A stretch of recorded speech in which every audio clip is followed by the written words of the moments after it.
C.A.T is a place for students to go to get help in their core subjects. Miss Joseph was trying to explain that to me. I didn't know what she was saying. I just said, uh-huh. Okay, what goes on this side?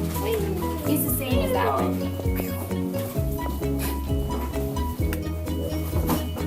Okay, so what formula are you going to use on the next side?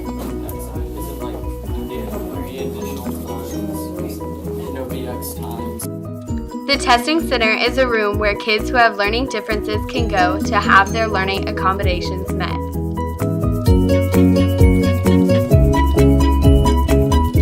What does the C.A.T stand for?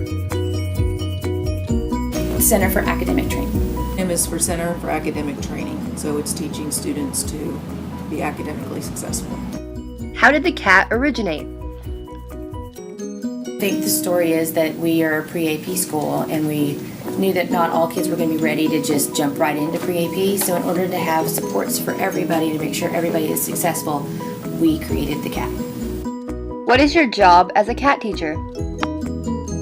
Well, as a C.A.T teacher, I focus primarily on the math aspect of students. So I go all the way from Algebra 1 through pre-calculus, and this year I've decided to learn statistics. I'm the science C.A.T teacher, so I help tutor students in physics, biology, and chemistry. How does the C.A.T impact the students? The impact for some of them is that they'll need me a lot at the very beginning, and then as they get older they don't need me as much. So I'll have students who really don't do much of anything in here because they've gotten to a point where they know how to study, they know how to complete their homework, and they get it done on their own.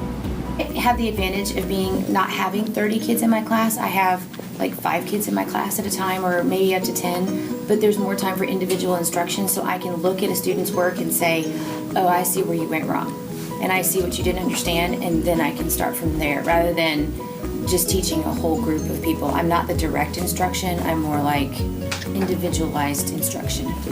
We treat each kid individually, and that means that, for instance, you or me, we can ask for a C.A.T if we need it, and it may be that the student is going through a particularly tough time because of very, very tough classes or health issues or any number of things that may make them eligible for the C.A.T. Typically, we want it to be there for students that really have some cognitive struggles or they're having some issues grasping certain concepts. How often do you use the C.A.T?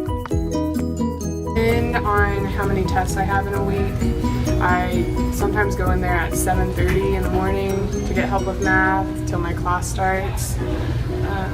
And then I have it every day for a class period, so that's when I also do my math homework and when I get work done. What I like to do is just do the work that I have that's like either do the next day or do like the following week or so and just get it done with, so then I don't have to catch up.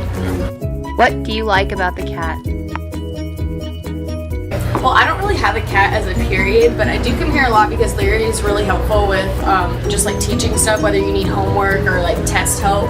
Very supportive, the teachers are, and that it's a quiet place, and I always feel comfortable in there. I can always ask questions about my homework, and if I ever need help, I know they're there for me. What makes the C.A.T unique? I think that every school wants to offer some sort of support structure for students, and this is just the mechanism that Lovejoy High School has chosen. I think it's unique in the amount of help and support that students get. It's not just another room where they go, it's actually a room where they actually do get assistance, a great deal of assistance from those teachers that have the expertise in what they need.